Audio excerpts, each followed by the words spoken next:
Hello and welcome back. Today I have a very nice voltage reference and I found it on AliExpress. It is based on the LM399H and it has two outputs. One is it's a standard output, it's around the 695 volts, and the other one is an amplified output of 10 volts.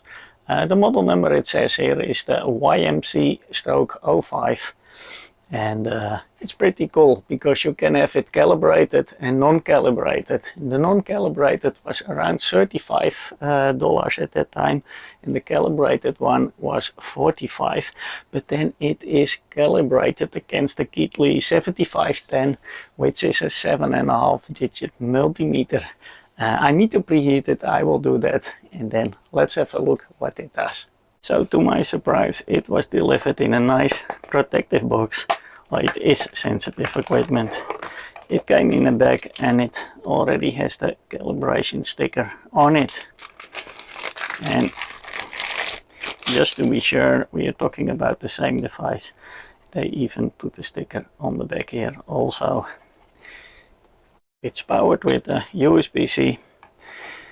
I want to measure, I want to have some more control, so let me put this USB measure device in. So when I connect it, we're still heating up, so I can just focus on the meter here. When I power it, the light goes on and we see 700 millis, but quickly dropping already. A few hundred millivolts. Maybe I can set a graph here also. This is too small. Yeah, here we see a graph. So let's see if that changes. We still have our current readout here. Okay, let's let that go. And we need to heat it before we put it on the multimeter. It's been running for an hour, actually a little bit more, maybe an hour and a quarter. And we can see that the values have stabilized and it is even very close. Is 74401. Well, look at this. This is 30 micros, I think, difference. And if we look here at the other value, the 9.99822 is the 9.99823, so this is 10 micros. This is done at 24 degrees. Our temperature is here a little bit lower than the 24. We are actually close to 21, so that means we have 3 degrees in between. And well, let's have a look at the specifications, because how does this 6.95 and this 7.04, how is that possible? So let's have a look at the specifications. We have here a little circuit how you could solve this. You have both here the 6.95 volts, and you can do an amplifier to export your 10 volts. This is just factory, so probably they just did this example, put it in a nice box, and we have a look later in the box. But it is not 6.95, and we have here 0.5 ppm, but that is per degrees. So they say no, but the initial tolerance here is 2%. So what if we do 2% of this 6.95? Well, I did it the other way around. I said, okay, it should be 6.95. We ended up with the value according to the calibration sheet that came with it, or the sticker. It is 7.0441. Well, then we end up with a 1.35%. So we are in this 2%. And well, then we can add maybe a little bit the 3 degrees of temperature that we have as a difference. So this 0.5 ppm is this percentage. Calculating that with your 6.95 that it originally had, we end up with a 3 microvolt, and we are 3 degrees, so we can add maybe an extra 10 microvolts on top of that. But let's have a look at, they say here also you have a guaranteed noise of 20 microvolts. Do we have that? Well, looking at the screen of the Keithley is super for this. Over this last 63,000 readings. We had a peak-to-peak deviation of 20 microvolts, but of course as an RMS that is a lot lower.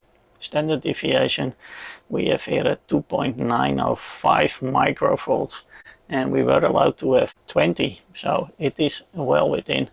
We have measured values between 396 and 398, so that should be the 397 that we see here. So that is very close to what they measured with their equipment, and that is pretty cool.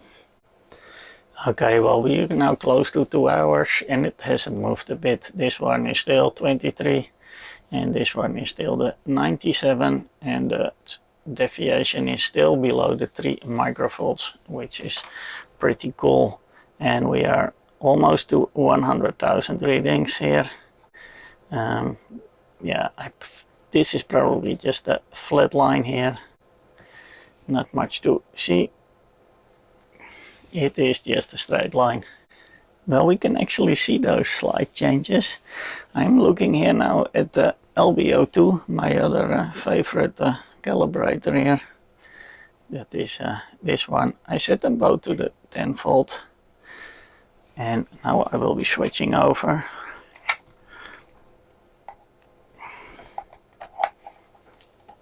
And clearly, aside from the little change in these few microvolts, you can also see that the signal is a lot cleaner. Here it's kind of broad, well, it is a lot smaller here, and I can zoom in on that of course a bit more, and then we see a bigger difference here. So this LM399 with that op-amp circuit, still pretty stable. So what is inside? It's a plastic box, just 4 screws.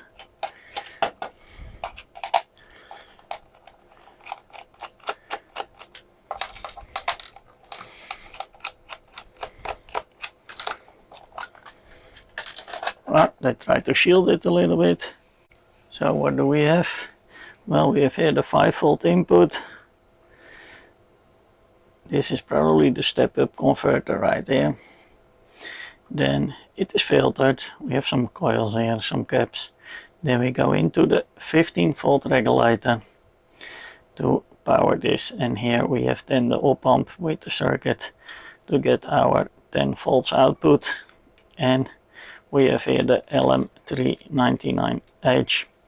Pretty basic but very well built. We can see around the LM also that they try to isolate it for temperature. It's kind of floating on the PCB. We can see this better, that all around are cut out of the board. To be honest, for this 35 or 34 euros, I think it is properly built with all the connectors that are there. They try to shield the box a little bit. Of course we can shield it better, but it was very temperature stable. So I did find a schematic, and indeed what they do is they have here a DC-DC boost converter with some filtering, and then we go to 15 volts, and that is powered the op-amp, and that creates the 10 volts. And of course that is done here by changing the amplification to getting to 10. So we can make some changes here to make it exactly 10 volt. And if we look at the total schematic, we end up with this. We have here the 15 volt coming out of the regulator. We have here that op-amp circuit, and they made it a little bit more complicated here, probably to get it more stable or do some temperature compensations. And yeah, here we could have a pot, which we don't have now at the moment. And here is the LM399, so that is how it is built. Now we have seen the schematic and how it works around this op-amp to create the 10 volts. We can see here that we can still add components. So I actually think that this schematic comes very close to this board. Here is now only one resistor, But if we add the other ones and the potentiometer right here, we can probably get it a lot better to this 10 volts. But we also need to realize more resistors. Maybe it becomes more sensitive also for temperature changes. So I'm not really sure what is the best to do, but maybe I can put a 10 turn somewhere. I'm actually a little bit surprised. It's actually a pretty nice standard to have, just to compare your multimeters. The values, I have the calibrated one, are actually pretty good. It was really a few microvolt that it was different, so that's very good. And the stability is amazing, but that is not weird because the LM399 is very commonly used even in the 6.5 millimeters, so that is not weird at all. At the 10 volts we can maybe make ourselves a little bit better with putting a 10 turn pot there. And the standard is actually quite clean. I looked at the signal. I can zoom in with the Keithley meter in the graphical mode, and it is even a little bit cleaner than the LBO2A, and that is very clean. And if you are interested also in the little USB meter, I actually found it very useful. You can really see when it's heating up, you have current, and then it drops slowly in the graphical mode, and later you can just read out your current. I will leave that also perfectly to combine. Thank you for watching, and hope to see you next time.